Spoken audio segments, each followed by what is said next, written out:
حضرت ابراہیم علیہ السلام واپس پلٹے تو پاک باز خاتون نے اپنے شوہر نامدار کا دامن تھام لیا، تمسکت بعضیالہ، اور پوچھا اس تنہائی اور غربت میں ہمیں چھوڑ کے کہاں جا رہے ہو؟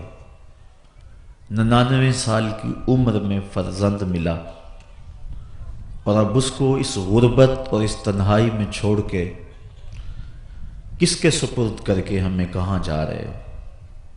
تو حضرت ابراہیم علیہ السلام نے جواب دیا، میں تمہیں اللہ کے سپرد کرتا ہوں۔